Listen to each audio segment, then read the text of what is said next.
Hoje, a gente vai mergulhar em um dos capítulos mais importantes e, olha, mais fascinantes de todo o Antigo Testamento, Gênesis, capítulo 10. Ele é mais conhecido como a Tabela das Nações, e é um texto que serve como uma verdadeira ponte, uma conexão entre o mundo antigo e o nosso.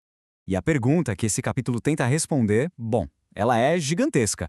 Pensa só, depois de um evento que literalmente mudou a face do planeta, como é que a civilização recomeçou? Foi tudo um caos, cada um por si?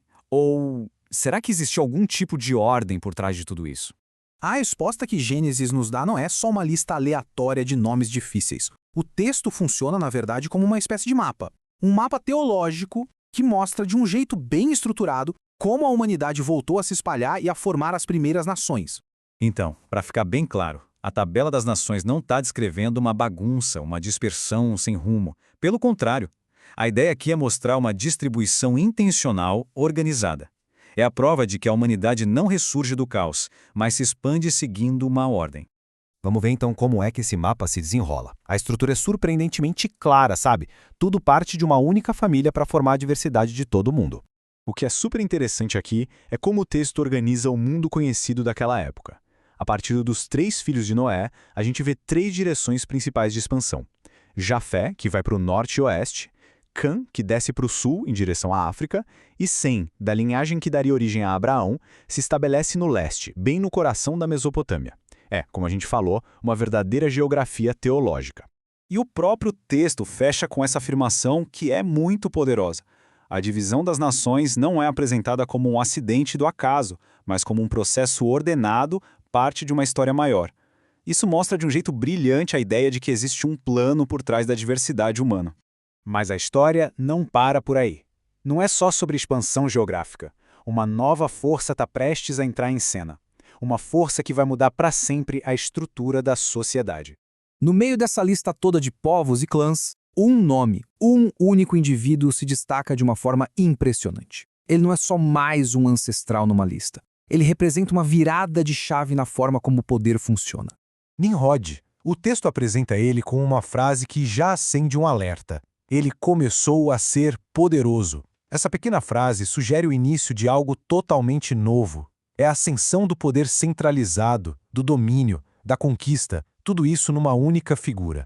O ponto fundamental aqui é essa progressão, essa escada de poder. Nimrod passa de uma figura de força individual, um caçador poderoso, para um organizador do poder coletivo. Ele funda reinos, ele constrói cidades. Essa é exatamente a transição de uma sociedade de clãs familiares para o nascimento das civilizações, com centros de poder político e militar. E essa concentração de poder nas mãos do Nimrod não é um detalhe qualquer, não. Na verdade, é exatamente isso que prepara o terreno para um dos conflitos mais famosos da Bíblia inteira, que acontece logo no capítulo seguinte. O texto não deixa nenhuma dúvida. O ponto de partida do reino de Nimrod foi Babel. A mesmíssima Babel que vai se tornar o centro da rebelião humana em Gênesis 11. O poder que Nimrod acumula é o mesmo poder que vai ser usado para desafiar a ordem divina de se espalhar pela terra.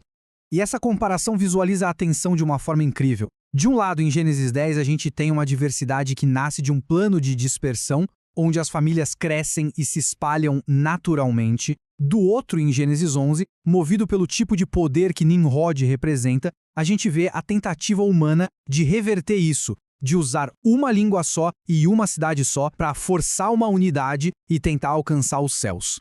Então, depois de tudo isso, qual é a grande mensagem que fica de Gênesis 10? O que a gente deve tirar dessa genealogia tão antiga?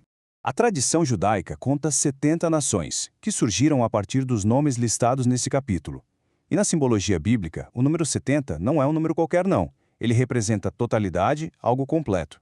Ele simboliza toda a família humana na sua plenitude. E essa é a base de tudo. No fundo, a mensagem é que, apesar da imensa diversidade de culturas, de línguas, de etnias que surgiram, a Tabela das Nações insiste que todos nós viemos da mesma fonte.